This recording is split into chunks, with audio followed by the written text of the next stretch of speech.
புஸ்தகம் 1 அதிகாரம் 1 வசனத்தை வாசி. Let us turn to Zephaniah chapter 1 and verse 1. Zephaniah 1:1.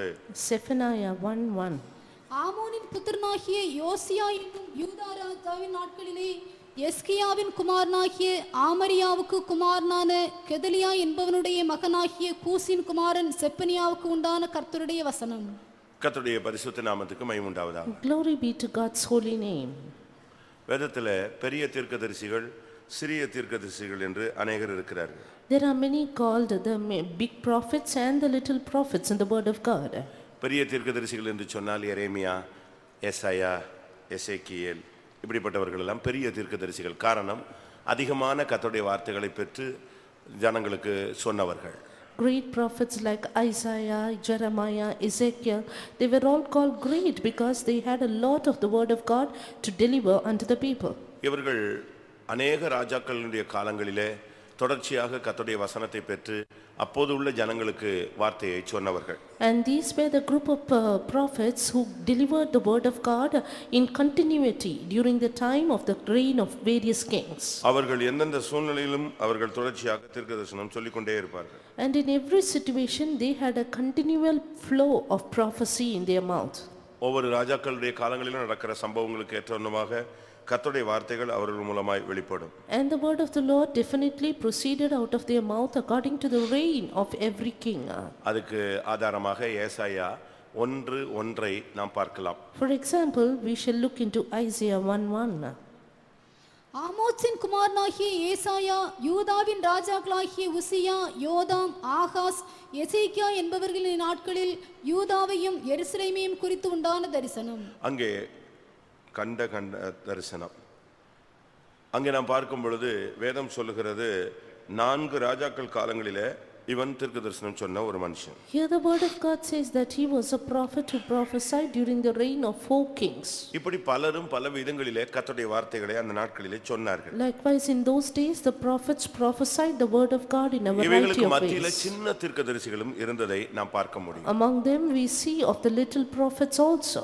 ஒபதியா, செப்பனியா இவர்கள் எல்லாம் ரொம்ப மிகவும் சிறிய கொஞ்ச வார்த்தைகளை கர்த்தருடைய வார்த்தைகளை சொன்னவர்கள். Obadiah, Zephaniah, these were the prophets who delivered a little of the word of God. இங்கே இன்றைக்கு நாம் செப்பனியாவை குறித்து நாம் படிக்க போகிறோம். And today we are going to read about Zephaniah.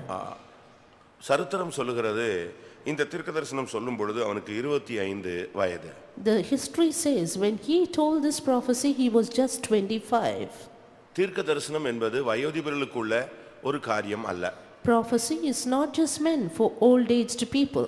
தீர்க்கதரிசனம் என்பது எல்லா வயதினரும் சொல்லக்கூடிய ஒரு தன்மை. Prophecy is a word that can proceed out of the mouth of any kind of people. ஒருவேளை நீங்கள் புதிதாக ரட்சிக்கப்பட்டு வந்து தீர்க்கதரிசிகளாக மாறி இருக்கலாம். ஆனால் வேதத்தின் அடிப்படையில் பார்க்கும் பொழுது கர்த்தர் ஆரம்பத்திலேயே உங்களை ஒரு தீர்க்கதரிசிகளாக முத்திரிக்கிறார். Maybe you are come newly saved and you may be given the gift of prophecy, but you see in the word of God that God has sealed you for that to be a prophet. அதற்கு ஆதாரமாக எரேமியா 1:5 நாம் பார்க்கலாம். For example, Jeremiah 1:5.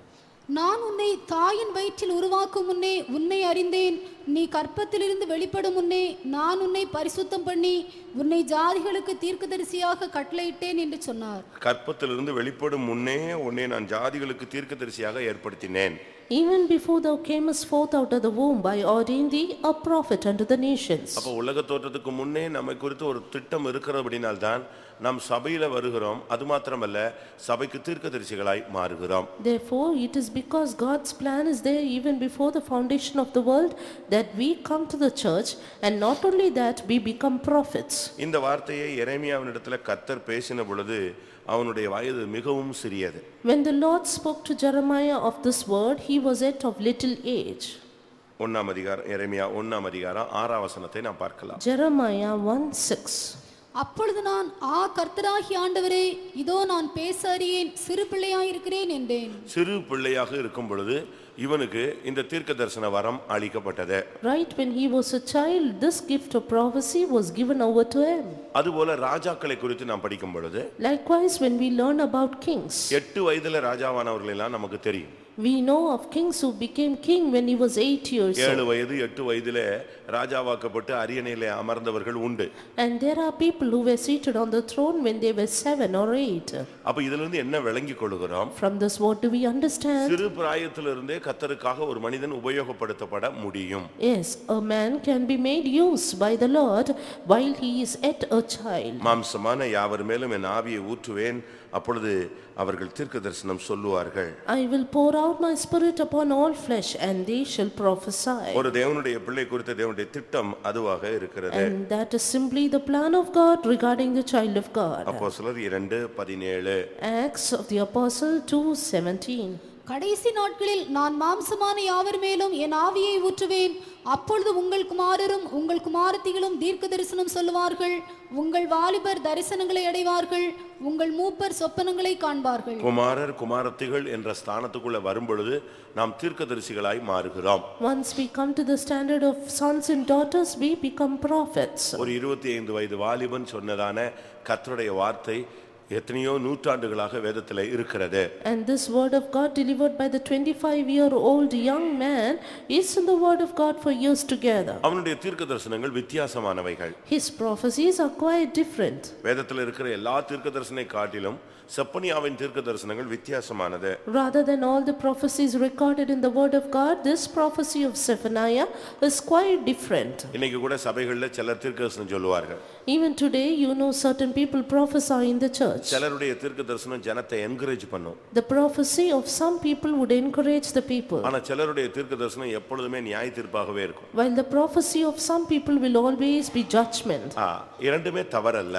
Both are not incorrect. ஒருத்தரை கொண்டு கர்த்தர் சீர்திருத்த விரும்புகிறார், ஒருத்தரை கொண்டு தூக்கிவிட விரும்புகிறார். The Lord want to set right the church through one person, at the same time build up the church through other ஒரு புதிய person. ஏற்பாட்டு சபையில் உள்ள ஊழியர்களுடைய தன்மை 5 தன்மைகள். There are 5 different standards or attributes of the servants of God in the New Testament. ஒரு ஊழியக்காரன் அப்போஸ்தலனாகவே செயல்படுவான். One is called to be an apostle, ஒருவன் தீர்க்கதரிசியாக the செயல்படுவான். other to be a prophet, ஒருவன் மேய்ப்பனாக செயல்படுவான். the other to be a pastor, ஒருவன் போதகனாக வெளிப்படுவான். the other to be a teacher, இன்னொருத்தன் சுவிசேஷகனாக செயல்படுவான். and another to be an evangelist. இந்த ஒரே ஊழியத்துல 5 விதமான ஊழியர்கள் வித்தியாசமான கோணத்திலே செயல்படுவார்கள். So these kinds of 5 different functions or offices in the same ministry.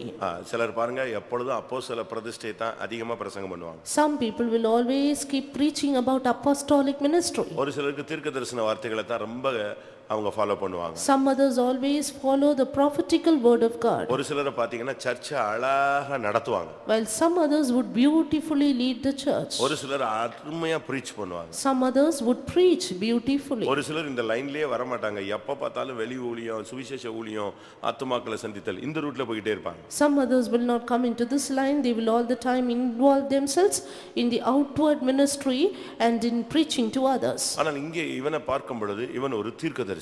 But here this Zephaniah was a prophet. கர்த்தருடைய வார்த்தைகள் அவனுக்கு வந்துகிட்டே இருந்துச்சு. The word of the Lord was coming unto him. தேவனுடைய வார்த்தை உள்ளவன் தேவனுடைய மனிதன். He, the man that had the word of God, is the man of God. எங்கே தேவனுடைய வார்த்தை இல்லையோ அங்கே நாம் தேவனுடைய மனிதர்கள் என்று சொல்ல முடியாது. Where there is no word of God, you cannot call the person the man of God. ஒரு தகப்பனுக்கு ஒருவன் பிள்ளையா இருந்தால் அவனுடைய இரத்தத்துல அதை கண்டுபிடிக்கலாம். If a man is a child to a father, you can see him through his blood. அப்படிதானே? அவனுடைய இரத்தத்தை வச்சு நெஞ்சிடலாம், கண்டுபிடிச்சிடலாம். With his blood, you can identify. அவன் எச்சில் துப்புனா கூட அந்த எச்சில வச்சு இவன் யார் பிள்ளைன்னு கண்டுபிடிச்சிடலாம். Even through his spittle, you can identify the father of the child. அவனுடைய செயல்பாடுகளை வச்சு யார் பிள்ளைன்னு கண்டுபிடிச்சிடலாம். And even through his actions, you can understand whose child he அவனுடைய is. சாயலை வச்சு அதை கண்டுபிடிச்சிடலாம். சாயல். And by his image, you can find out who his father is. அவனுடைய பேச்சை வச்சு கண்டுபிடிச்சிடலாம். Just as his speech is enough to reveal his father, அவனுடைய பழக்க வழக்கங்களை வச்சு கண்டுபிடிச்சிடலாம். habits are enough to reveal his father. அதுபோல ஒரு தீர்க்கதரிசி என்று சொல்லும் பொழுது அவன் ஏதாவது ஒரு அவனால சும்மா இருக்க முடியாது. கர்த்தர் அவன் மூலமா எங்கேயாவது பேசுவார். So is it, if he is a prophet, the Lord will speak through him in some or the other way. ஒரு தீர்க்கதரிசனம் ஒரு இடத்துல வெளிப்பட்டுக்கிட்டு இருக்கும்போது இன்னொரு தீர்க்கதரிசி அழுதுட்டார். When one prophecy was revealed in one place, another prophet he cried. முடிஞ்ச உடனே சொன்னாரு, பாதி தீர்க்கதரிசனம் உண்மையா சொன்னாரு, பாதி பொய் சொல்றாருன்னு கர்த்தர் அழுகுறாரு. At the end he said, the Lord is crying saying, half of his prophecy is right and half is not right. வார்த்தையை அவன் கூட்டுறான் குறைக்கிறான் அப்படின்னாரு. He is adding and deleting my words. எப்படி இருக்குன்னு பாருங்க. Look how it is. நமக்கு நல்லா தெரியும், ஒரு மேட்டரை பேசிட்டு இருக்கும் போதே தீர்க்கதரிசி ஆவி உன்கிட்ட பேச ஆரம்பிச்சிடும். And when they speak out a matter, the spirit of prophecy will speak to you. கர்த்தருடைய ஆவி தீர்க்கதரிசனத்தின் ஆவியாக நம்ம மேல் இருக்கிறது. The spirit of the Lord is upon us as the spirit of prophecy. அந்த 25 வயதுல அவன் சொன்ன வார்த்தைகள் எல்லாம் வித்தியாசமானது. And this word in the 25-year-old man was different. இவனுடைய பிரசங்கம், இவனுடைய தீர்க்கதரிசனம் எப்படிப்பட்டது? And what kind of prophecy did he have? அவன் அதிகமாக சொன்னது உபத்திரவ காலத்தை குறித்து பேசினான். He told much about the tribulation period. அவனுக்கு முதல் வார்த்தையே வாரிக்கொள்ளுவேன்கிற தீர்க்கதரிசனம் தான் வந்துச்சு. Right at the first word he prophesied saying, I will utterly consume. Zephaniah 1:2. Zephaniah 1:2. தேசத்தில் உண்டானது எல்லாம் முற்றிலும் வாரிக்கொள்வேன் என்று கர்த்தர் சொல்லுகிறார். ஸ்டார்டிங் பிரசங்கம் இப்படி இருந்தா, ஒரு தீர்க்கதரிசனம் இப்படி இருந்தா எப்படி இருக்கும்னு யோசிச்சு பாருங்க. Right, the first word of prophecy, if it's like that, how will be? இவங்க எல்லாம் கர்த்தருடைய கையில ஒரு பட்டயம் போல இருந்தவர்கள். They were all like sword in the hand of God. பட்டயம் வந்து எடுத்துட்டாலே ரத்தம் சிந்திரும். Sword, however, it will shed blood. அப்ப அங்க ஒரு காயம் உண்டாகும். Then there will be a wound. அங்க ஒரு வேதனை உண்டாகும். A pain. கர்த்தருடைய வார்த்தை அப்படிப்பட்டது, இருபுறம் கருக்குள்ள ஒரு பட்டயம். So is the word of God, a sharp two-edged sword. அப்படி வரும் பொழுது பாருங்க, இவனுடைய வார்த்தைகள் எல்லாம் பயங்கரமான வார்த்தைகள். His words were so terrible like that. 14ஆம் வசனத்துல அவன் சொல்றான், கர்த்தருடைய பெரிய நாள் சமீபித்திருக்கிற அந்த நாளை பத்தி ஒரு விளக்கமே சொல்லி முடிச்சிட்டான். Verse 14 he says about the great day of the Lord and he illustrates about that day. அதாவது சில ஜனங்கள் கண்டிப்பை விரும்புவார்கள். Some people desire correction. சில ஜனங்கள் கண்டிப்பை விரும்புகிறது இல்லை. While some others does not. கண்டிப்பை விரும்புகிற ஜனங்களுக்கு செப்பனியாவின் தீர்க்கதரிசனம் ஒரு அருமையான ஒரு வழி. For the people of God who enjoyed reproof, this word of Zephaniah was really good way. நீங்க எதை விரும்புறீங்கன்னு பாருங்களேன். Look to what you desire. நீங்க கண்டிப்பா விரும்புனீங்கன்னா கண்டிப்பான பிரசங்கங்கள் உங்களுக்கு இன்ட்ரஸ்டா இருக்கும். If you desire reproof, then reproving messages will be interesting. ஆனா கண்டிப்பா விரும்பாதவங்களுக்கு கண்டிப்பான பிரசங்கங்களை கேட்டாலே கசப்பான மருந்து மாதிரி இருக்கும். While to those who dislike it, such a kind of message will be like a bitter medicine. இந்த ஸ்ட்ரைட் ஃபார்வர்ட் ஆளுங்களுக்கு கண்டிப்பான பிரசங்கம் ரொம்ப இன்ட்ரஸ்டா இருக்கும். For the people who are straightforward, reproving messages are இந்த interesting. வளைஞ்சு நெளிஞ்சு கொலகொலன்னு போறவங்களுக்கு இந்த பிரசங்கம் வந்து சாட்டை அடி மாதிரி இருக்கும். For those who are crooked in their life, this will be like a whip or a scourge. நமக்கு எப்படி இருக்கிறது என்பதை நாமே நிதானிக்கலாம். Let us discern what kind of people we are. இவனுடைய பிரசங்கங்கள் முதல் 2 அதிகாரமும் பயங்கர ஷார்ப்பா இருந்துச்சு. This man's prophecy in the first 2 chapters was really sharp. Zephaniah 3ஆம் அதிகாரம் 9ஆம் வசனத்துக்கு பிறகுதான் இவனுக்கு ஆசீர்வாதமான வார்த்தைகள் கிடைத்தது. Only after the 9th verse of Zephaniah 3 he got words of blessing. அது வரைக்கும் பட்டயம் தான். Until then it was a sword. அது வரைக்கும் அடிதான். Until then a whip. அதுக்கு பிறகுதான் காயம் கட்டுதல். After that the binding up of wounds. இவனுடைய வார்த்தைகளை கேட்டு ஜனங்கள் மிரண்டார்கள். Hearing his words, people were terrified. நமக்கு இப்பொழுது எப்படிப்பட்ட வார்த்தைகள் தேவைப்படுகிறது? Now what kind of words are we needed? நமக்கு தேவனுடைய வார்த்தையில உள்ள ஷார்ப்னஸ் தேவை. We need the sharpness in the word of God. கர்த்தருடைய வார்த்தை ஷார்ப்பா வந்தாதான் உள்ளுக்குள்ள இருக்கிறதான ரணங்கள் எல்லாம் வெளியே போகும். If the word of God comes sharp into our hearts, all the wounds of the heart will be dispelled. ஏனென்றால் கர்த்தருடைய வார்த்தைக்கு தான் அந்த சக்தி இருக்கிறதாக பைபிள் சொல்கிறது. Because the word of God says the word of God has that power. எபிரேயர் 4:12. Hebrews 4:12. தேவனுடைய வார்த்தையானது ஜீவனும் வல்லமையும் உள்ளதாயும் இருபுறமும் கருக்குள்ள எந்த பட்டயத்திலும் கருக்கானதாயும் ஆத்துமாவையும் ஆவியையும் கணுக்களையும் ஊனையும் பிரிக்கத்தக்கதாக உருவ குத்துகிறதாயும் இருதயத்தின் நினைவுகளையும் யோசனைகளையும் வகையறுக்கிறதாயும் இருக்கிறது. அந்த வார்த்தைக்கு எவ்வளவு சக்தி, நாங்க எவ்வளவு தெளிவா சொல்லிருக்கு பாத்தீங்களா? Look, the power in the word of God is clearly mentioned. ஆத்துமாவையும் ஆவியையும் உருவ குத்தும். Dividing asunder of soul and spirit. கணுக்களையும் ஊனையும் பிரிச்சிரும். And separates joints and marrow. நினைவுகளில் உள்ள குற்றங்களை வெளிப்படுத்தும். Discerner of the thoughts. அவ்வளவு ஷார்ப்பான வார்த்தைகள் தான் செப்பனியாவுடைய வார்த்தைகள். So sharp was the words of Zephaniah. 1:8 அவன் ஒரு வார்த்தை சொன்னான். He told of a word in 1:8. கர்த்தருடைய யாகத்தின் நாளிலே நான் அதிபதிகளையும் ராஜகுமாரரையும் மறுதேசத்து வஸ்திரம் தரிக்கிற யாவரையும் தண்டிப்பேன். இங்கதான் ட்ரெஸ்ஸை கொண்டு வந்து முன்னால் நிப்பாட்டுறான். Here he placed the apparel before them. மறு தேசத்து வஸ்திரம் தரிக்கிற யாவரையும் நான் என்ன செய்வேன்? தண்டிப்பேன். I will punish all such as are clothed with strange apparel. அப்ப ட்ரெஸ்ஸை குறித்து கூட அவனுக்கு பிரசங்கம் இருந்தது. So he had the message regarding his dressing. அவனுக்கு இருந்ததுங்கிறது சரியல்ல, அவனுடைய தேவனுக்கு அந்த வைராக்கியம் இருந்தது. The Lord was zealous for the dressing.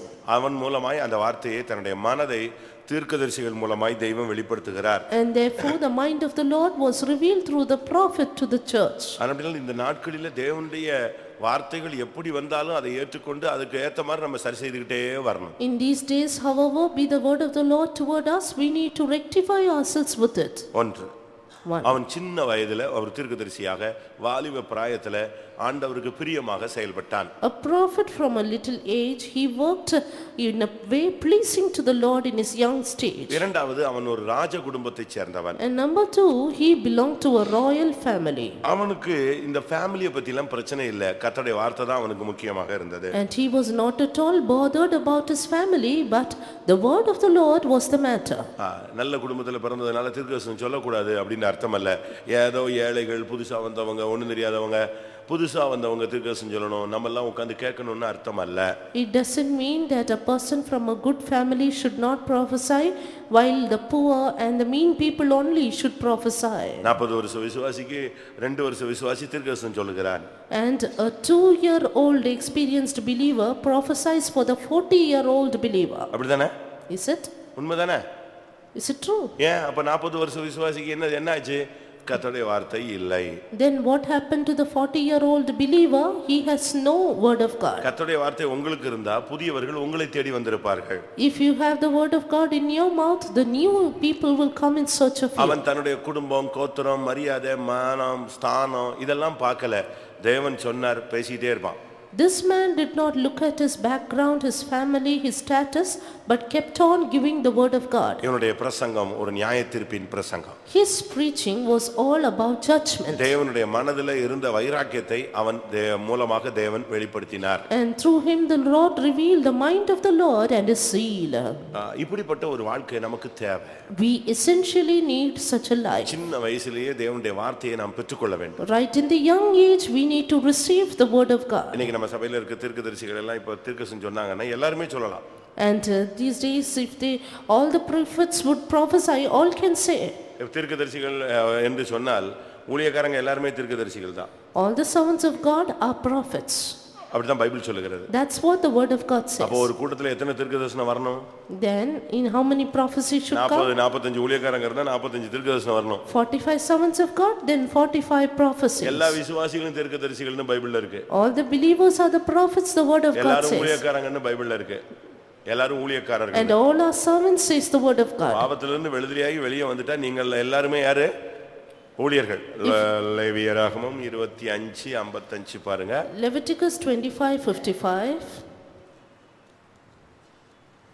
இல்லையா? இஸ்ரவேல் புத்திரர் என் ஊழியக்காரர், அவர்கள் நான் எகிப்து தேசத்திலிருந்து புறப்பட பண்ணின என் ஊழியக்காரரே, நான் உங்கள் தேவனாகிய கர்த்தர். பாருங்க, இஸ்ரவேல் புத்திரர் எல்லாம் என்னுடைய ஊழியக்காரர்கள். The children of Israel are my servants. அப்ப எல்லாரும் தேவனுடைய ஊழியக்காரர்கள் தான். Therefore all are the servants of God. அப்ப ஊழியக்காரர்கள் எல்லாம் தீர்க்கதரிசிகள் தான். And all the servants of God are prophets indeed. ஆனா பக்தி விருத்திக்கு ஏதுவாக 2 பேர் சொல்லலாம், 3 பேர் சொல்லலாம் என்று கொரிந்தியர்ல பவுல் பேசுகிறார். But in Corinthians St. Paul says for the edification's sake 2 or 3 can speak. ஷார்ப்பா ஒரு 5 தீர்க்கதரிசனம் வந்தா போதும், சர்ச் ஆடி போய்டும். 5 sharp prophecies are enough and the church will tremble. அப்படிப்பட்ட தீர்க்கதரிசனங்கள் நமக்கு தேவை. We essentially need such a kind of prophecies. அந்த வார்த்தைகள் வரும் பொழுது ஒரு புதிய ஆத்மா உள்ள இருந்தான்னு சொன்னா அப்படியே நடுங்கி முகங்குப்புற விழுந்து மெய்யாகவே கர்த்தர் உங்கள் நடுவில் இருக்கிறார் என்று சொல்லுவான். When that word comes out newly, the people who are come anew, they will tremble, fall down and say, truly your God is in your midst. அப்படிதான் பைபிள் சொல்லுகிறது. That's what the word of God says. 1 கொரிந்தியர் 14:24. 1 Corinthians 14:24. எல்லாரும் தீர்க்க தரிசனம் சொல்லுகையில் அவிசுவாசி ஒருவன் அல்லது கல்லாதவன் ஒருவன் உள்ளே பிரவேசித்தால் அவன் எல்லாராலும் உணர்த்துவிக்கப்பட்டும் எல்லாராலும் நிதானிக்கப்பட்டும் இருப்பான். அவனுடைய இருதயத்தின் அந்தரங்கங்களும் வெளியரங்கமாகும். அவன் முகங்குப்புற விழுந்து தேவனை பணிந்து கொண்டு தேவன் மெய்யாய் உங்களுக்குள்ளே இருக்கிறார் என்று அறிக்கையிடுவான். எப்படி அவன் முகங்குப்புறம் விழுந்துருவான். He will fall down to his face. நம்ம சபைகள்ல அப்படிப்பட்ட தீர்க்க தரிசனங்கள்லாம் இருந்தது. Once there was such kind of prophecies in our church. உள்ள வந்து உட்கார்ந்த உடனே அவனை பத்தி சொல்லுவாங்க. Soon when he comes in, he would have a prophecy about him. அவனை பத்தி தீர்க்க தரிசனம் வரும், அவனை பத்தி பாட்டு வரும், அவனை பத்தி பிரசங்கம் வரும். The prophecy, the song, the sermon, all would be about him. அவனுக்கு ஏத்த மாதிரி சாட்சி வரும். And the testimony also according to him. அதுதான் டிவைன் பிரசன்ஸ் னு சொல்றது. That is the divine presence. அந்த உள்ள வந்து உட்கார்ந்த உடனே அவனை பட்டுன்னு டைரக்டா சந்திக்கிறது தேவனுடைய வார்த்தை. When they come and sit inside, soon the word of God directly meets him. சேலத்துல In Salem, ஒரு பையன் வந்து நம்முடைய வாலிப சகோதர விசுவாசி பையன். there was a young boy, a believer boy. அவன் ஃப்ரெண்ட சபைக்கு கூட்டி வந்திருக்கான். He brought his friend to the church. எதுக்கு கூட்டி வந்திருக்கான்? Why?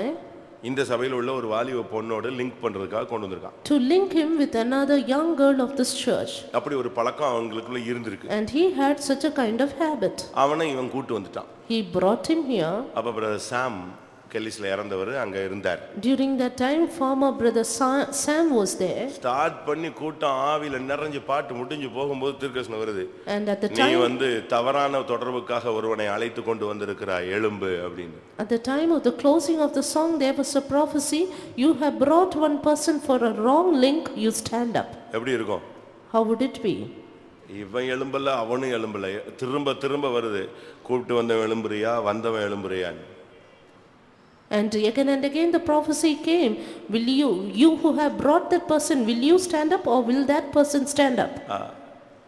இப்படியும் திருக்கு ஆவியானவர் தன்னுடைய சபையினுடைய பக்திக்காக வைராக்கியம் பரிசுத்தத்துக்காக வைராக்கியமாய் வருவார். As the Spirit of God will come with the zeal of holiness like this also. இன்னைக்கு நமக்கு அப்படிப்பட்ட தீர்க்கதரிசனங்கள் இருக்கா? But today do we have prophecies that way?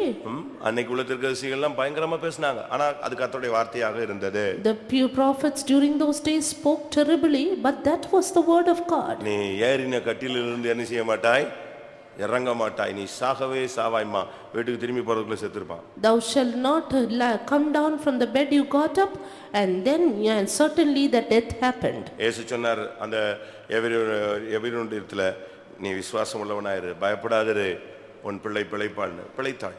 Jesus said, fear not, but believe your child shall live, and his child lived. அப்படிப்பட்ட தேவனுடைய வார்த்தைகள் உள்ளவர்களும் தேவை, தேவனுடைய வார்த்தையும் சபைக்கு தேவை. And people who deliver such a kind of word of God, and such a kind of word of God is essential. அடுத்ததாக Nextly, செப்பனியா என்று சொன்னால் தேவனுடைய மறைவு என்று அர்த்தம். Zephaniah means God's hiding. ஆண்டவருடைய மறைப்புக்குள்ள நாம் இருக்க வேண்டியது அவசியம். Yes, we should be under the hiding of God, or secret place of God. ஏனென்றால் இந்த பாதையில நாம் மறைந்து கொள்ளும்படியாக நமக்கு சில இடங்கள் இருக்கிறது. அதுல நாம் மறைந்து கொள்ளும் பொழுதுதான் நாம் பாதுகாப்போம். Because we have certain places to hide to in this path, only if we hide ourselves we can be preserved. சில இடங்களில் கர்த்தர் நம்மை வெளிப்படுத்த சொல்லுவார். At some points God will ask us to reveal சில ourselves. இடங்களில் நம்மை மறைத்து கொள்ள சொல்லுகிறார். At some stages he will ask us to hide. அதை நம்ம வந்து விளங்கணும். We need to understand. இந்த இடத்துல நம்ம வெளிப்படுத்தலாமா, இந்த இடத்துல நம்ம மறைக்கலாமா? Should we reveal ourselves or should we hide ourselves in this place? ஒளித்து கொள்ள வேண்டிய இடத்துல வெளிப்படக்கூடாது, வெளிப்பட வேண்டிய இடத்துல ஒளிச்சு கொள்ள கூடாது. In a place we have to hide ourselves, we should not reveal. In the place we have to reveal, we should not hide. சில இடங்களில் இதுதான் நமக்குள்ள நடந்துருது. But sometimes it happens contrary எப்ப wise. மறைஞ்சிக்கணுமோ அப்ப நம்ம வெளியே வந்துடுறோம். When we have to hide, we come out. சத்துரு நம்மை தட்டி விடுகிறான். The Lord then beats us எப்ப up. நம்ம தைரியமா வெளியே நிக்கணுமோ அந்த நேரத்துல ஒளிஞ்சுக்கிட்டா கர்த்தர் அந்த இடத்துல தன்னுடைய வல்லமையை வெளிப்படுத்த முடியாது. But the time we have to reveal ourselves, if we are going to hide, then God's power cannot be manifest. நீங்க கடந்த காலங்களில் உள்ள தோல்விக்கு காரணத்தை தேடி பாருங்கள். You search for the failure in your life in the past days. ஒளித்துக் கொள்ள வேண்டிய இடங்கள் எல்லாம் நம்ம வெளியே வந்திருப்போம். We came out in the time we had to hide. வெளிப்படுத்த வேண்டிய இடத்துல எல்லாம் நம்ம ஒளிச்சிட்டு இருப்போம். And we hid ourselves in the place we had to reveal. அதை நம்ம விளங்கிக் கொள்ள வேண்டும். We have to understand. எலியாவை வெளியே வந்து நின்னு பேச சொன்ன தெய்வம் ஒளித்துக்கொள்ளவும் சொன்ன ஒரு காலங்கள் உண்டு. God who asked Elijah to reveal himself had also a time to say, hide yourself. மறைந்து கொள்வது என்பது தோல்வி அல்ல. Hiding oneself is not a failure. அது நீங்க புரிஞ்சுக்கணும். You have to understand. தேவனுடைய ஞானத்தில் தேவனுடைய திட்டத்தில் ஒரு போர்ஷன் இருக்கிறது, அது மறைத்து கொள்வது. In the wisdom of God there is also a subject of hiding oneself. ஏன் அந்த இடத்துல நின்னு சண்டை போட வேண்டியதானே, அந்த இடத்துல அப்படி செய்ய வேண்டியதானே, இப்படி செய்ய வேண்டியதானே நம்ம அறிவு சொல்லும். ஆனா மறைவது என்பது தேவனுடைய திட்டம். Our knowledge may say, why don't you stand in that place, why don't you justify yourselves and pick up a quarrel, but God's will is to hide ourselves. இயேசு கிறிஸ்து சிலுவையிலே மரிப்பது என்பதுதான் தேவனுடைய திட்டம். It is the plan of God that Jesus Christ should die on the அதுக்கு மாறா எத்தனையோ தரம் அவர் மரிக்க வேண்டிய சூழ்நிலைகள் வந்தது. But contrary to that, many a time he had to die. இயேசு அந்த இடத்திலிருந்து மறைந்து போனார். But Jesus disappeared from that place. Luca 4:29-30. Luke 4:29 and 30. எழுந்திருந்து அவரை ஊருக்கு புறம்பே தள்ளி தங்கள் ஊர் கட்டப்பட்டிருந்த செங்குத்தான மலையின் சிகரத்திலிருந்து அவரை தலைகீழாய் தள்ளிவிடும்படிக்கு அவ்விடத்திற்கு கொண்டு போனார்கள். அவரோ அவர்கள் நடுவினின்று கடந்து போய்விட்டார். அப்படின்னு என்ன அர்த்தம்? அந்த இடத்துல நின்னு தலகுப்புற விழுந்து சாவல. ஏன்னா சாகத்தான் நான் வந்தேன் அப்படின்னு குப்புற விழுந்து சாகல. அவர் சாகணும். ஆனா எங்க சாகணும்? சிலுவையில மரிச்சாதான் தேவனுடைய திட்டம் நிறைவேறும். In this place, because Jesus said, I am come to die, he did not give himself to dying, but it is only the plan of God, he has to die on the cross, therefore he went away. ஆனபடியால்தான் அந்த இடத்தை விட்டு அவர் கடந்து போய்விட்டார். That is why he passing went his way. அதை நாம் சத்தியத்தை நாம் விளங்கிக் கொள்ள வேண்டியது அவசியம். Essential that we have to know the truth. நாம் அந்தந்த இடங்கள்ல இருந்து விலகணும், மறைஞ்சிரணும், ஒதுங்கிடணும். As there are times when we have to vanish ourselves, we have to disappear and go our way. யோவான் 6:15. John 6:15. முதலாவது நாம் படித்தது லூக்காவில அவரை கொல்லும்படி வந்தது. And in Luke the gospel they came to kill him. கொல்ல முடியலன்னு உடனே இப்ப ராஜாவா மாத்துறதுக்கு அடுத்து வாசிங்க. ஆதலால் அவர்கள் வந்து தம்மை ராஜாவாக்கும்படி பிடித்துக்கொண்டு போக மனதாயிருக்கிறார்கள் என்று இயேசு அறிந்து மறுபடியும் விலகி தனியே மலையின் மேல் ஏறினார். அந்த இடத்துலயும் ராஜாவாக மாறுறது தேவனுடைய திட்டத்துல கிடையாது. And again it is not the plan of God that they should force him to be a king. அதனால என்ன பண்ணினார்? Therefore அந்த இடத்தை விட்டு மறைந்து போய்விட்டார். Jesus left that place. விலகி போய்விட்டார். He departed. யோவான் 8:59. John 8:59. அப்பொழுது அவர் மேல் எறியும்படி கல்லுகளை எடுத்துக்கொண்டார்கள். இயேசு மறைந்து அவர்கள் நடுவே கடந்து தேவாலயத்தை விட்டு போனார். இந்த வசனங்களின் அடிப்படையில் நாம் பார்க்கும் பொழுது Again on this basis of verses, மறைவது என்பது ஒரு தேவனுடைய திட்டத்தில் உள்ள ஒரு பகுதி. Going into a hiding is a part and parcel of the plan of God. அவரை தலைகளமா கொல்றதுக்கு ட்ரை பண்ணாங்க, முடியல. ராஜாவா ட்ரை பண்ணாங்க, அதுவும் முடியல. இப்ப கல்லெறிஞ்சு அது கொன்றுமான்னு பாக்குறாங்க, அதுவும் தேவனுடைய திட்டத்துல கிடையாது. ஆனால் தேவன் அந்த இடத்தை விட்டு மறைந்து போனார். They sought to kill him, they sought to make him a king, they sought to stone him, but it is not in the plan of God. Therefore Jesus departed. இந்த இடத்துல நாம் சரியான விதத்துல விளங்கிக் கொள்ள வேண்டியது அவசியம். We need to rightly understand the spot. எந்த இடத்துல மறையணுமோ, எந்த இடத்துல எதிர்த்து நிக்கணுமோ, அந்த இடத்துல மறையணும். எதிர்த்து நிக்க வேண்டிய இடத்துல எதிர்கொண்டு நிக்க வேண்டும். We have to hide ourselves in the place we ought to and resist and stand in the place we ought to. அதை நாம் விளங்கிக் கொள்ள வேண்டியது அவசியம். Understand this clearly. யோவான் 18. John the Gospel chapter 18 14 வசனம். verse 14. ஜனங்களுக்காக ஒரே மனுஷன் சாரி 4 வசனம். verse 4. இயேசு தமக்கு நேரிட போகிற எல்லாவற்றையும் அறிந்து எதிர்கொண்டு போய் அவர்களை நோக்கி யாரை தேடுகிறீர்கள் என்றார். இது கெத்செமனேல நடந்த ஒரு சம்பவம். அங்க அவர் எதிர்கொண்டு போக வேண்டிய ஒரு சூழ்நிலை, மறைய வேண்டிய டைம் முடிஞ்சிருச்சு. நேரடியாக எதிர்கொண்டு நின்றார். This was an incident at Gethsemane. The time of his hiding was over. Here he have to go forth and meet them. இதெல்லாம் நீங்க சத்தியத்தின்படி விளங்கிக் கொள்ள வேண்டியது அவசியம். Understand these points in our truths. நம்மை வெளிப்படுத்தி காட்டும்படியாக தேவன் ஒரு டைம் கொண்டு வருவார். அப்ப நம்ம வெளியே வரணும். மறைந்து கொள்ளுன்னு சொன்னா மறைஞ்சிரணும். அதுக்கு நியாயம் கேட்டுக்கிட்டு நிக்க கூட்டு நின்று அடிபட்டு சாக கூடாது. God will give us a place in which we have to reveal ourselves, but when we are asked to hide ourselves, we should hide ourselves and not resist him. 1 ராஜாக்கள் 17:3. 1 Kings 17:3. நீ இவ்விடத்தை விட்டு கீழ்த்திசையை நோக்கி போய் யோர்தானுக்கு நேராயிருக்கிற கேரித் ஆற்றண்டையில் ஒளித்துக் கொண்டிரு. இது தேவன் ஒளித்துக் கொள்ளும்படியாக எலியாவுக்கு சொன்ன வார்த்தை. Here this is the word of God to Elijah to hide himself. ஆனா அதே நேரத்தில் நின்று அக்னியை இறக்கின காலங்களும் உண்டு. At the same time there was a point he stood forth to bring down the fire. பாகாலின் தீர்க்கதரிசிகளை கொன்று போட்ட காலங்களும் உண்டு. The time when he smote the prophets of Baal. அதனால மறையப்படுகிற ஒரு பகுதி இருக்கிறது. Therefore there is a subject of hiding. 1 Samuel 19ஆம் அதிகாரம் 2ஆம் வசனத்தை பார்க்கும் பொழுது, Turning to 1 Samuel chapter 19 verse 2. சவுலின் குமாரனாகிய யோனத்தானோ தாவீதின் மேல் மிகவும் பிரியமாயிருந்தான். அதனால் யோனத்தான் தாவீதுக்கு அதை அறிவித்து, என் தகப்பனாகிய சவுல் உம்மை கொன்று போட வகை தேடுகிறார். இப்போதும் நாளை காலமே நீர் எச்சரிக்கையாயிருந்து மறைவான இடத்தில் ஒளித்துக் கொண்டிரும். அவனுக்கு சொல்லப்பட்ட ஆலோசனை மறைவான இடத்தில் ஒளித்துக்கொள். It was the counsel given him, abide in a secret place. அதுதான் ரொம்ப முக்கியமானது. That's very important. சில இடங்கள்ல நாம் நம்மை மறைத்துக் கொள்ள வேண்டியது அவசியம். It is essential we have to hide ourselves in certain spots. ஆண்டவர்ட்ட கேளுங்க, ஆண்டவரே இந்த இடத்துல என்னை வெளிப்படுத்தணுமா இல்ல என்னை மறைக்கணுமா? Ask the Lord, Lord, should I reveal myself or hide myself at this அது point? தெரியாம நீங்க மாறி செயல்பட்டு விடக் கூடாது. Without knowing that, don't work against it. அதனால இந்த நாட்களில நமக்கு மறைவுனா என்ன? Therefore, what is the secret place for us today? நாம எங்க போய் மறைஞ்சிக்க முடியும்? Where can we hide ourselves? வீட்ல போய் ஒளிஞ்சிக்கலாமா? Is it in our house? எங்க ஃபெய்த் ஹோம்ல போய் ஒளிஞ்சிக்கலாமா? Or is it in the faith home? நெகேமியா சொல்றான், என்னை போன்றவன் ஓடி போவானோ ஆலயத்தில் போய் பதுங்குவானோ? Nehemiah says, should such a man as I flee, and should I hide myself in the temple? ஒருத்தன் சொல்றான், நீ ஓடி ஒளிஞ்சிக்கோ, எங்கேயாவது போய் ஒளிஞ்சிரு, உன்னை கொன்றுவாங்கன்னு சொல்றான். One man says, you hide yourselves, for they are seeking for your life. நெகேமியா 6:11. Nehemiah 6:11. அதற்கு நான், என்னை போன்ற மனிதன் ஓடி போவானோ, என்னை போன்றவன் உயிர் பிழைக்கும்படி தேவாலயத்தில் போய் பதுங்குவானோ, நான் போவதில்லை என்றேன். இது சத்துரு ஒளியும்படியாக சொன்ன வார்த்தை. This is a word of the enemy to hide himself. நீ போய் ஒளிஞ்சிக்கோ, பயந்துட்ட, ஓடிடு, கொன்றுவாங்க அப்படின்னு உடனே சத்துரு சொன்ன உடனே இவன் ஓடல. அவன் சொல்றான், நான் ஏன் ஓடணும்?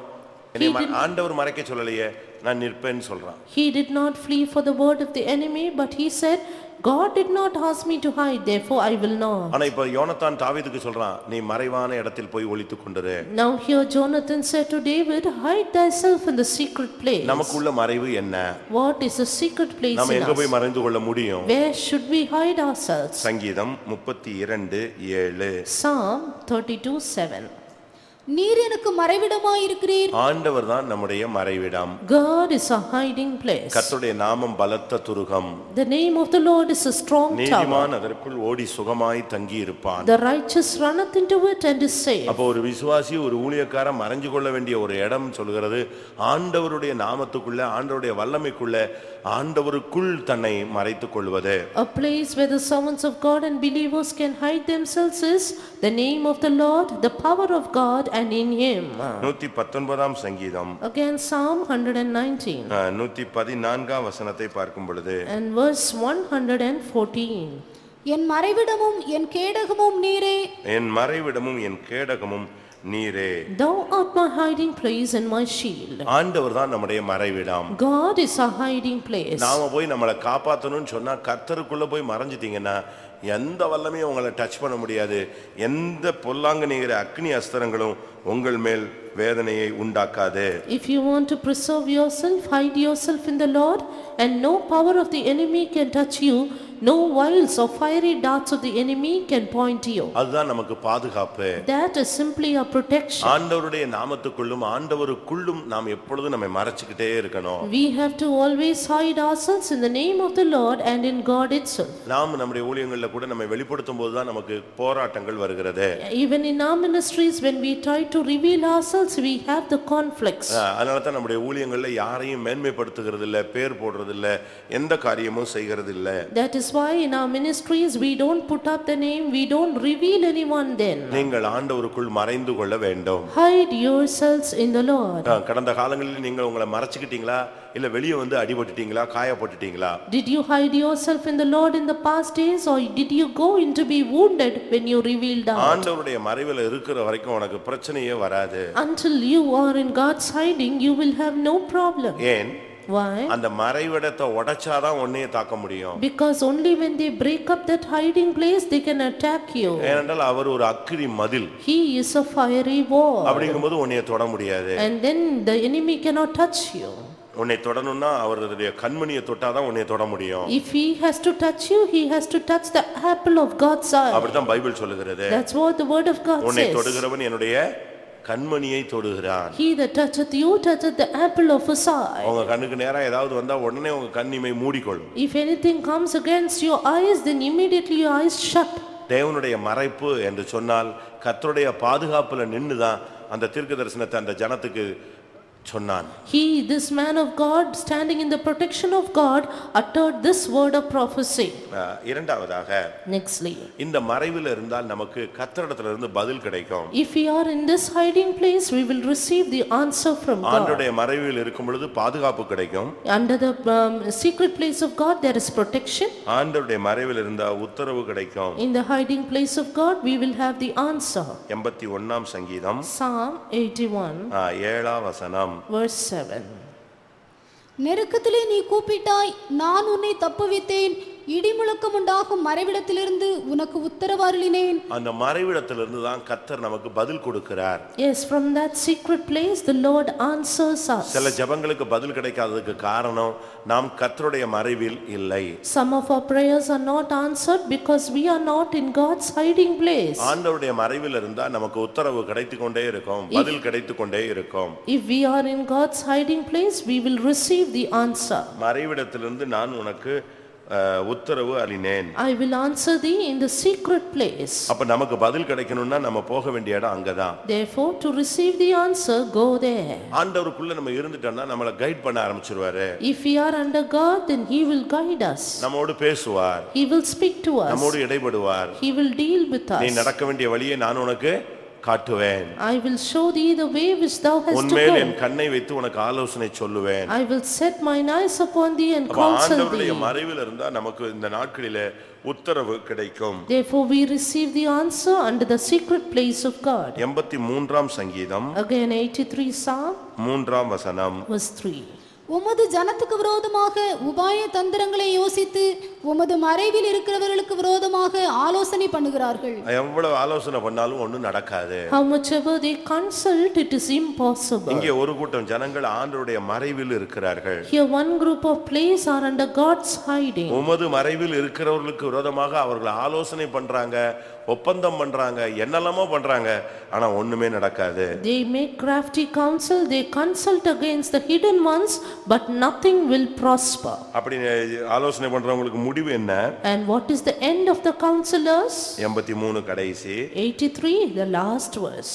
அவர்கள் என்றைக்கும் வெட்கி கலங்கி நாணமடைந்து அழிந்து போவார்களாக. அழிந்து போவார்கள். They shall perish. நீ தேவனுடைய மறைவில் இருந்தா உனக்கு விரோதமாய் எழும்புகிறவன் வெட்கி கலங்கி அழிந்து போவான். If you are in God's hiding place, he that riseth up against you will be put to shame and perish. நீ தேவனுடைய மறைவில் இருக்கும் பொழுது உனக்கு விரோதமாய் என்ன ஆலோசனை வந்தாலும், அகித்தோப்பேலுடைய ஆலோசனையை பைத்தியமாக்கி அபத்தமாக்கின கர்த்தர் உனக்கு விரோதமாய் எழும்புகிற ஆலோசனைகளையும் அபத்தமாக்குவார். If you are in God's hiding place, whatever be the crafty counsel against you, God who put the counsel of Ahithophel to naught will also bring it to naught. ஒரு சகோதரன் சவுத்துல உள்ள ஒரு மிலிட்டரியில இருந்தாரு. And a brother was in a military. சவுத்துல இருந்தவர் மிலிட்டரியில இருந்தார். Brother who was in the south, he was in military. அவர் இடைநாட்கள்ல லீவ்ல வந்தபோது ரட்சிக்கப்பட்டாரு. Meanwhile, during his holidays, he came to the and be saved. ஞானஸ்நானம் எடுத்துட்டாரு. And he took water baptism. அபிஷேகமும் பெற்றுட்டாரு. Also the anointing. அதுக்கு பிறகு அவருடைய லைஃப் எல்லாமே மாற ஆரம்பிச்சது. After that, there was a change in his life. இப்போ மறுபடியும் ஒரு மிலிட்டரியில போய் ஜாயின் பண்ணிட்டார், லீவ் முடிஞ்சு. Again, after his holidays, he joined the military. ஆனா இவருக்கு போக்குகள் மாறின உடனே யாருக்கும் இவரை பிடிக்கல. Lifestyle changed, therefore nobody liked him. அவருக்கு இப்ப லெட்டர் வருது, பழைய பேர்ல இல்லாம புது பேர்ல வருது. And now his letters came in the new name. இவர் பாட்டுக்கு ஜெபிக்கிறாரு, இவங்களோட கலந்து கொள்றது இல்ல, இவங்களுக்கு பிரசங்கம் பண்ண ஆரம்பிக்கிறாரு. அதெல்லாம் அவங்களுக்கு எரிச்சலை மூட்டிடுச்சு. He prayed nicely, he counseled to those people, and he did not join with them. Therefore, that was a kind of envy to them. ஒரு குரூப் அவருக்கு விரோதமா எழும்பிட்டாங்க. One group rose up against him. அவங்க report கொடுத்துட்டாங்க. And they reported. இவன் வந்து ஏதோ பேர் மாத்திட்டான், that this man has changed his name. இவன் வந்து உளவாளி, He is a spy. அதனால இவனு விசாரிங்க, Therefore inquire. இவனுடைய நடவடிக்கைகள் வித்தியாசமா இருக்கு, And his actions are something different. அப்படி அப்படின்னு சொல்லி அவனுக்கு விரோதமா அங்க இருந்த மிலிட்டரி கார்னல்ட்ட எல்லாம் அவங்க ரிப்போர்ட் கொடுத்துட்டாங்க. And they reported to the military colonel all in these ways. இப்போ என்ன ஆயிடுச்சு, கடைசில என்கொயரிக்கு கூப்பிட்டாங்க. Now finally they called him for the inquiry. Main பிரச்சனை என்னன்னா பேர் மாறி அவனுக்கு லெட்டர் வருது. The main problem was he got his letters in his new name. இப்படி பல விதங்களில அவனுக்கு ரிப்போர்ட் அவர் விதமா எழுதிட்டாங்க. Likewise there were various reports written. இவருக்கு முதல்ல பயமா இருந்துச்சு.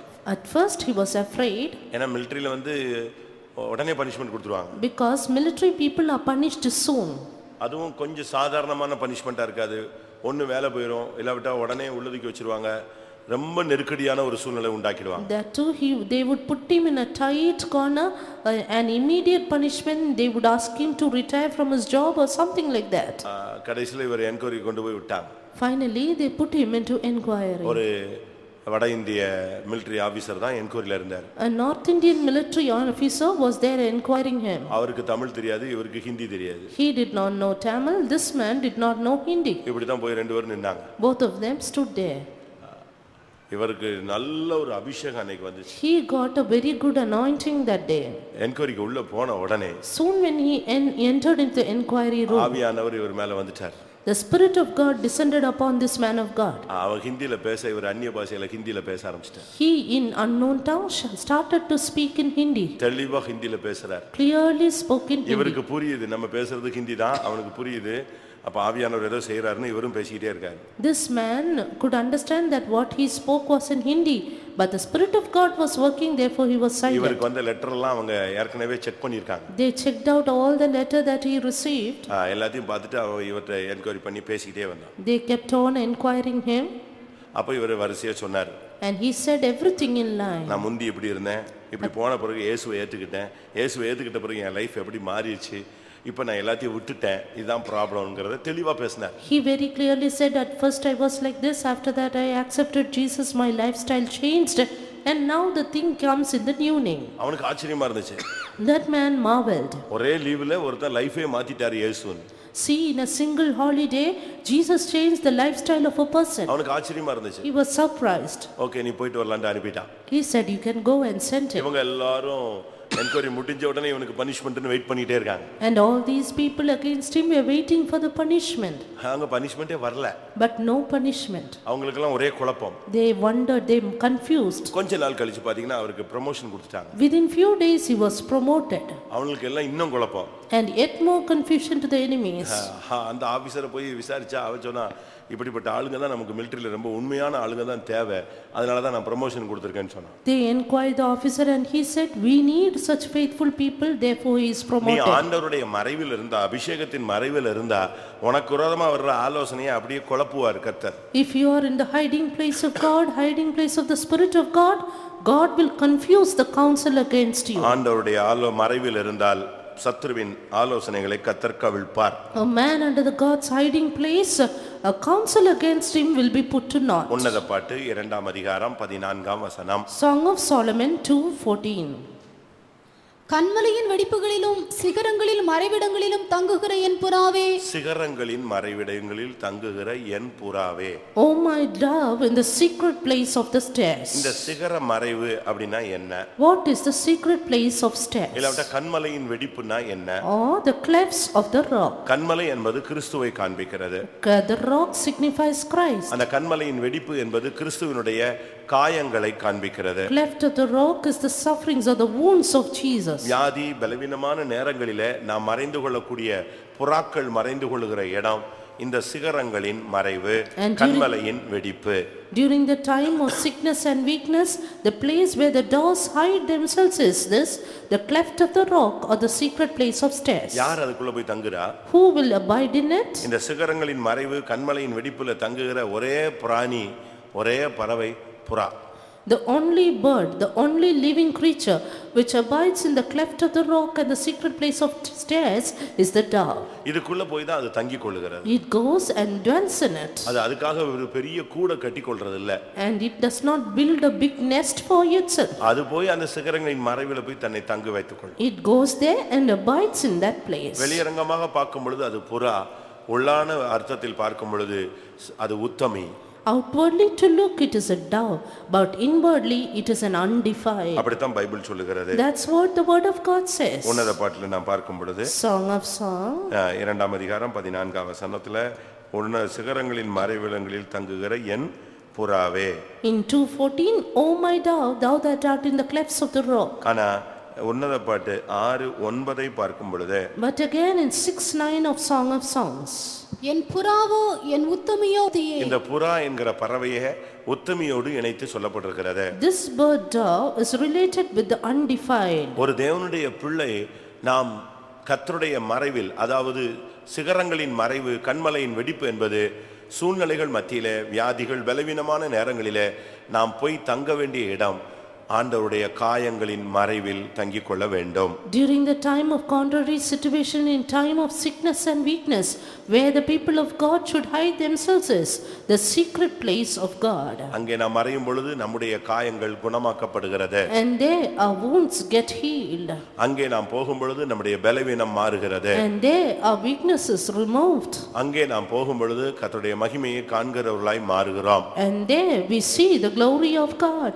யார் அங்கே போக முடியும்? Who can go there? புறாக்களும் உத்தமிகளும் அங்கே போகிறார்கள். The doves, the undefiled, they go there. சபைக்குள்ள இருக்கிற தேவனுடைய ஜனங்கள் கர்த்தருடைய காயங்களில் மறைந்து கொள்ள வேண்டியது அவசியம். The people of the Lord in the church should get into the wounds of Lord. அந்த காயங்களில் இருந்து தான் நமக்கு சுகம், விடுதலை, ரட்சிப்பு, மேன்மை எல்லாமே கிடைக்கிறது. It is out of the wounds, the bruises that we receive salvation, healing and all other blessings. அந்த பிளவுண்ட கண்மலைக்குள்ளே நாம் போய் மறைத்துக் கொள்ள வேண்டும். Let us hide ourselves in the cleft of the rock. இன்றைக்கு எத்தனை பேர் அப்படி தங்களை மறைத்துக் கொள்கிறீர்கள்? Today how many of us hide ourselves like that? நம்முடைய காயங்களுக்கு மருந்து ஆண்டவருடைய காயம். The only medicine for our wounds is the wounds of our Jesus. நம்முடைய வேதனைகளை மாற்றக்கூடியது ஆண்டவருடைய காயம். It is only the wounds of Jesus will dispel our pain. அடுத்ததாக Nextly, 27ஆம் சங்கீதம் 5ஆம் வசனம். Psalm 27:5. தீங்கு நாளில் அவர் என்னை தம்முடைய கூடாரத்தில் மறைத்து என்னை தமது கூடார மறைவிலே ஒளித்து வைத்து என்னை கன்மலையின் மேல் உயர்த்துவார்.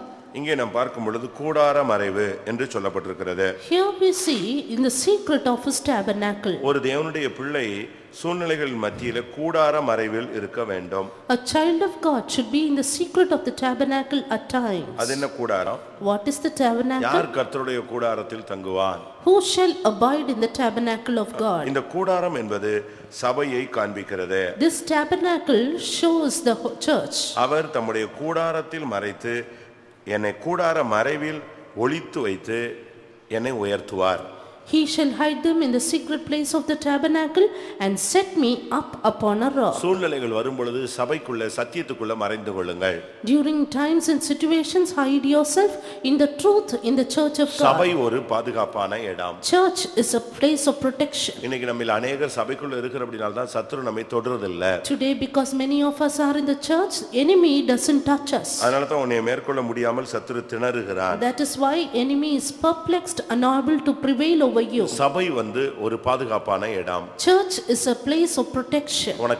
உனக்காக ஜெபிக்கிறவர்கள் உண்டு. There are people who pray for you are உனக்காக there. துதிக்கிறவர்கள் உண்டு. People who praise are there. உனக்காக பரிதபிக்கிறவர்கள் உண்டு. People who pity on you are உன்னை there. விசாரிக்கிறவர்கள் உண்டு. People who inquire you are உனக்கு there. போதிக்கிறவர்கள் உண்டு. People who instruct you are உன்னை there. போஷிக்கிறவர்கள் உண்டு. People who nourish you are உன்னை there. சிட்சிக்கிறவர்கள் உண்டு. People who chasten you are அது there. ஒரு கூடாரம். It's a tabernacle. ஏசாயா 4ஆம் அதிகாரம் 6ஆம் வசனத்தில் பார்க்கலாம். We can look into that in Isaiah 4:6. 5ஆம் வசனமும் 6ஆம் வசனமும். 4, 5 and 6.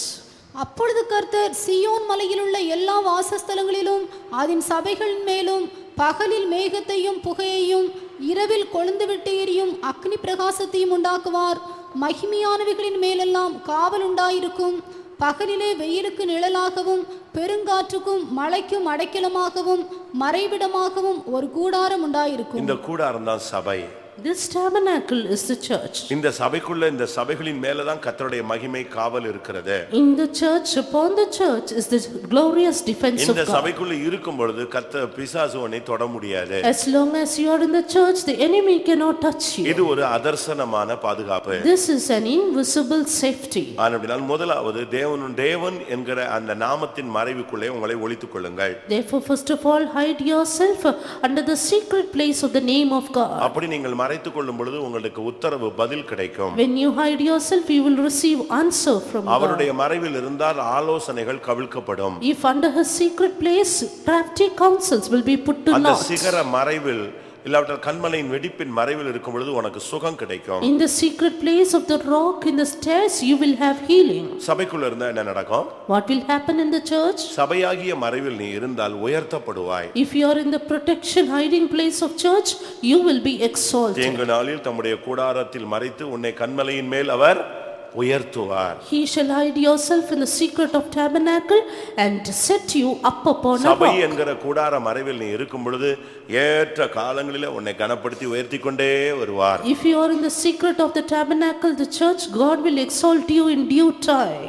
அடுத்ததாக Nextly, ரூத் சங்கீதம் 61 சங்கீதம் 4 வசனம். Psalm 61:4. 61 சங்கீதம் 4 வசனம்.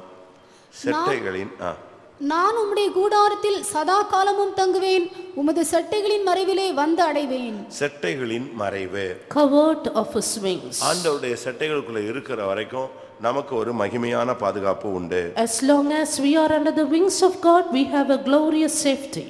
அது எதை காண்பிக்கிறது? What does that show?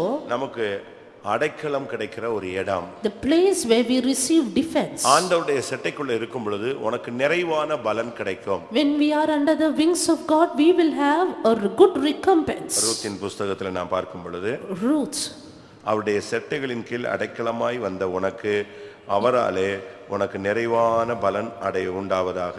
the Lord recommends thy work, and full reward be given thee of the Lord God of Israel, under whose wings thou art come to trust. இதை குறித்து நாம் வேதத்திலே பல இடங்களில் அடைக்கலத்தை குறித்து நாம் பார்க்க முடியும். About this refuge we can see in various places. Ruth 2 அதிகாரம் 12 வசனம். Ruth 2:12. உன் செய்கைக்கு தக்க பலனை கர்த்தர் உனக்கு கட்டளையிடுவாராக.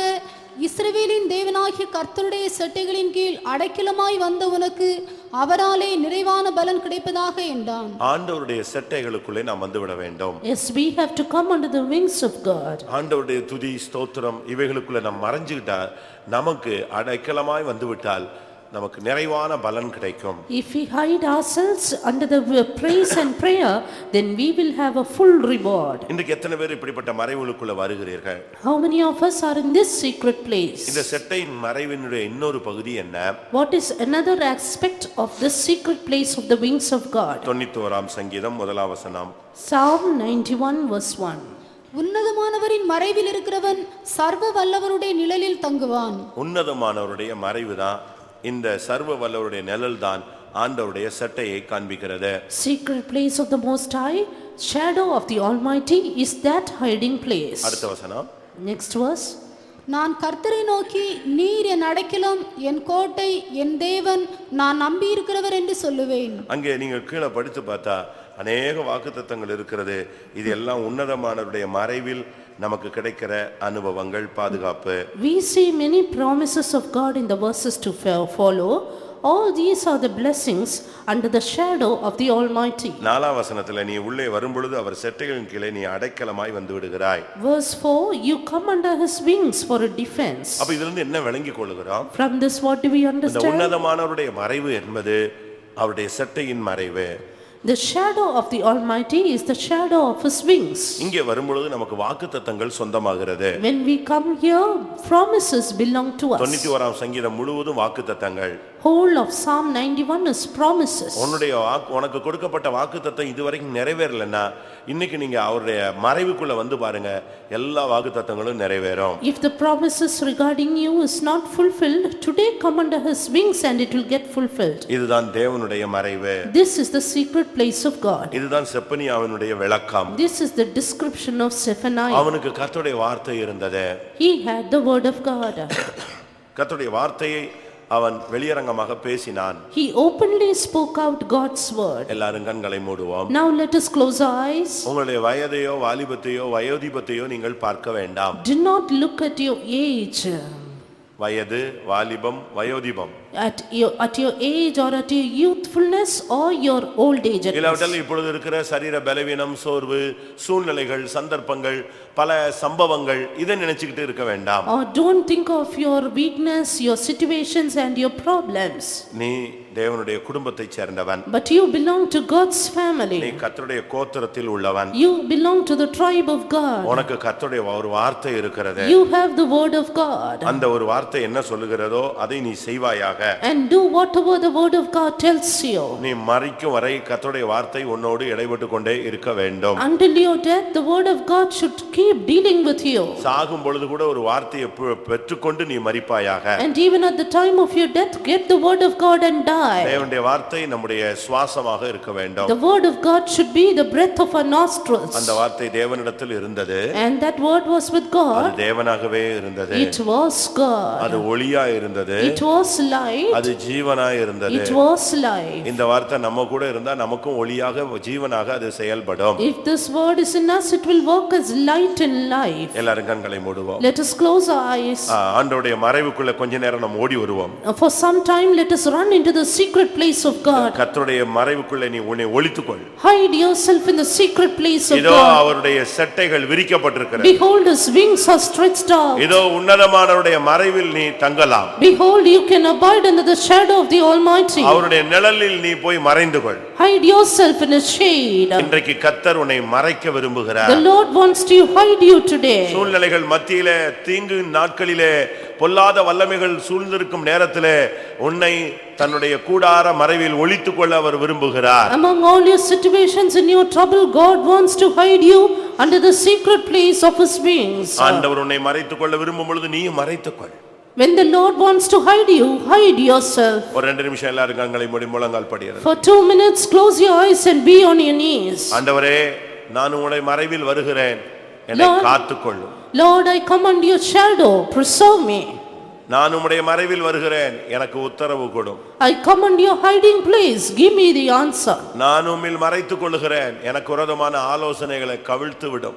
I hide myself in you, put to naught all the counsels against me. உம்முடைய மறைவில் நான் வருகிறேன், என்னை உத்தமமாய் மாற்றி, உத்தமியாய் புறாவாய் மாற்றிவிடும். I come in your secret place, make me your dove, your உம்முடைய undefiled. கூடார மறைவில் நான் வருகிறேன், என்னை குணமாக்கும், என்னை உயர்த்தும். I come in the secret place of your tabernacle, heal me and lift me up. உன்னதமானவருடைய மறைவில், உம்முடைய செட்டைகளின் மறைவில் வருகிறேன், வாக்குத்தத்தங்களை எனக்கு சொந்தமாக்கும். I come under the shadow of your wings of the Almighty, heal me by your promises. இதோ அவர் உன்னை தன்னுடைய கரத்தின் நிழலிலே மறைக்க விரும்புகிறார். Behold, he wants to hide you under these wings, under your hands. உனக்கு விரோதமாய் எழும்புகிற வல்லமைகள் உன்மேல் படாது, அவருடைய கரத்தில் தான் படும். All the powers against you will not be against you but against his hand. உன்னை தொடுகிறவன் அவருடைய கண்மணியை தொடுகிறார். He that toucheth you toucheth the apple of his eye. அவர் உன்னை கண்மணி போல காத்துக்கொள்வார். He will keep you as the apple of his eye. எத்தனை பேருக்கு ஆண்டவருடைய மறைவுக்குள் வர விருப்பம்? How many of you want to come under the shadow of ஆண்டவரே, God? என்னையும் என் ஊழியத்தையும் என் ஜீவியத்தையும் என் பிள்ளைகளையும் உம்முடைய மறைவில் மறைத்துக் கொள்ளும். Lord, hide my children, my family, my life under you, under your wings. நீர் வரும் வரை உம்முடைய மறைவில் வைத்துக் கொள்ளும். And keep us under your shadow until you come. நீர் வெளிப்படும் பொழுது நான் வெளிப்பட்டால் போதும். It is enough that I be revealed when you நீர் appear. வெளிப்படும் வரை நான் உம்முடைய மறைவில் இருக்கிறேன். And I will be in your hiding place until you be appearing. எத்தனை பேர் சொல்ல போறீங்க?